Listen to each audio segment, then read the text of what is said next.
یہ سالہ غریبی بھی پتہ نہیں غریب لوگوں کا بار بار امتحان کیوں لیتی ہے۔ میں پریشان تب ہوا جب میری بیٹی نے مجھے کہا ابو ہم سردیوں کے کپڑے کب لیں گے؟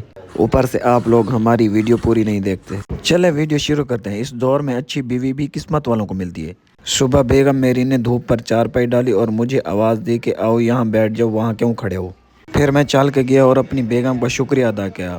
بیگم نے کہا شکریہ کی کیا بات ہے، یہ تو میرا فرض ہے، میں اپنا فرض نبھاتی ہوں۔ پھر بیگم نے اندر سے آٹا لیا اور باہر دھوپ پر بیٹھ کر اس کو گوندنے لگی۔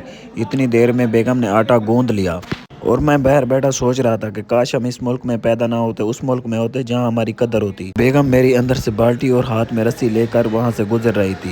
میں نے آواز لگائی بیگم کہاں جا رہی ہو؟ بیگم نے کہا میں گائے کا دودھ نکالنے جا رہی ہوں۔ میں نے کہا بیگم ٹھہرو، میں بھی تمہارے ساتھ چلتا ہوں۔ اس نے کہا آ جاؤ، ہمارے پاس ایک یہی گائے ہے، باقی جو جانور ہیں سارے بھائی لوگ کے ہیں۔ اس گائے کی ہمت ہے جو ہمارے بچوں کے لیے دودھ دیتی ہے، حالانکہ اس کی خود کی حالت جو ہے وہ دودھ پینے کی ہے۔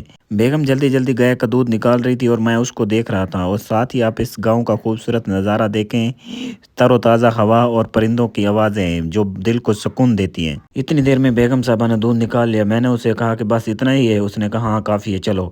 تو پھر آپ لوگوں سے گزارش ہے سر، آپ ہماری ویڈیو کو لائک شیئر لازمی کر دیا کریں، یہ نیکی